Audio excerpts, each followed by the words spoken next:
আসসালামু আলাইকুম সবাই কেমন আছো? আশা করি যে যেখানে আছো ভালো আছো, সুস্থ আছো। আল্লাহর রহমতে আলহামদুলিল্লাহ আমিও ভালো আছি। তো আজকে হচ্ছে আমি আপনাদের সাথে একটা রেসিপি শেয়ার করব।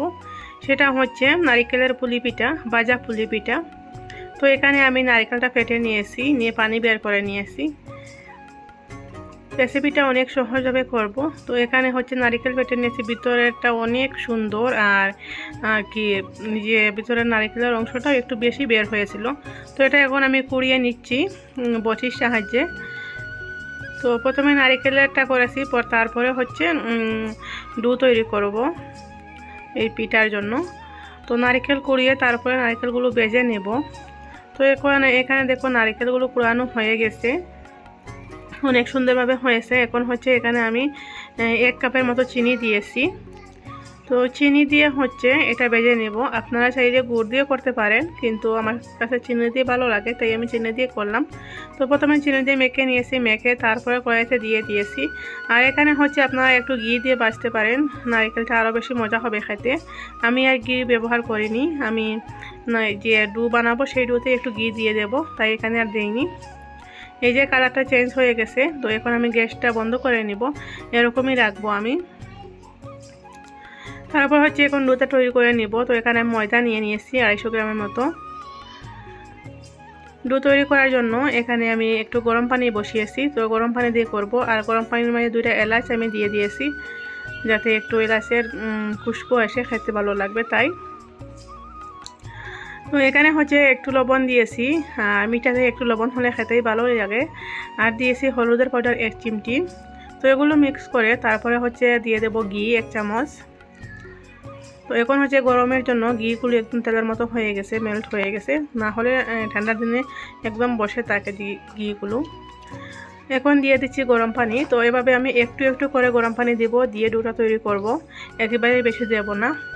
গরম পানি দিয়ে গরম গরমে এটা আর কি ডো তৈরি করার চেষ্টা করতেছি।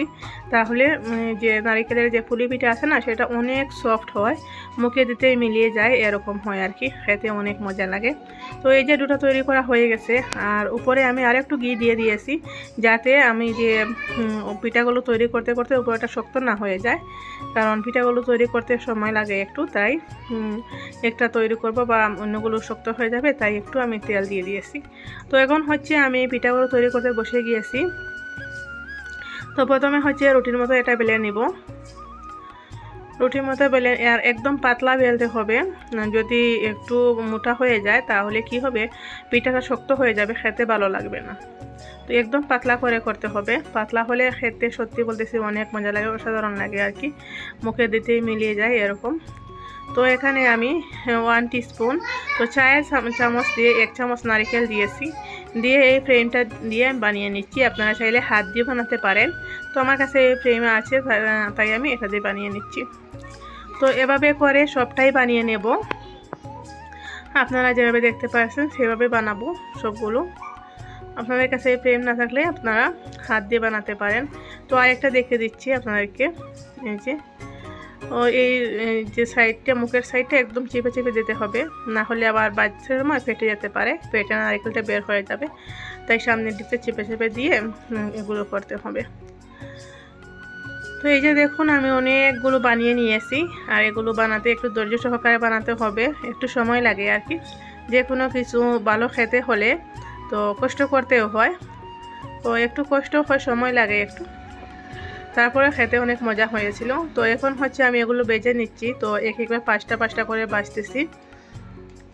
যখন একটু লাল হয়ে যাবে, নিমকির মতো যখন লাল হবে, তখন আমি উঠিয়ে নেব। আপনারা এই রেসিপিটা এভাবে বানাতে পারেন, খেতে অনেক মজা লাগে, ট্রাই করবেন যারা জানেন না। আর যারা জানেন তারা তো জানবেনই যে এটা টেস্ট কেমন। আর যারা বানাতে জানেন তারা এইভাবে বানান কি না কমেন্ট করে জানাবেন। এই যে লাল হয়ে গেছে, এখন এগুলো আমি উঠিয়ে নেব, নিয়ে আরে কয়েকটা দিয়ে দেব ভাজার জন্য। দিয়ে দিলাম, আর কয়েকটা দিয়ে দিচ্ছি। আর এই গরমে আপনারা ভাববেন এত গরমে আর তেলের পিঠা, গরম হলে কি হলো, খাওয়া তো আর বন্ধ হয় না, যতই গরম হোক না কেন খেতে তো হয়, ইচ্ছা করলে সব কিছুই পারা যায়। তো এখানে এগুলো বাজিয়ে নিচ্ছি। তো সবগুলো আমার ভাজা হয়ে গেছে। এই যে দেখুন একদম ফুলে ফুলে উঠেছিল আর অনেক সুন্দর লাগতেছে দেখতে। যেমন দেখতে সুন্দর তেমন খেতেও অনেক মজা হয়েছিল। একদম মুখে দিতে মিলিয়ে গিয়েছিল, এত সফট হয়েছিল। রেসিপিটা কেমন লাগলো অবশ্যই কমেন্ট করে জানাবেন। আর যদি একটু ভালো লাগে ভিডিওটাকে একটা লাইক দিয়ে দিবেন, চ্যানেলে নতুন হলে সাবস্ক্রাইব করে নেবেন। আজকের মতো বিদায় নিচ্ছি। আল্লাহ হাফিজ সবাইকে।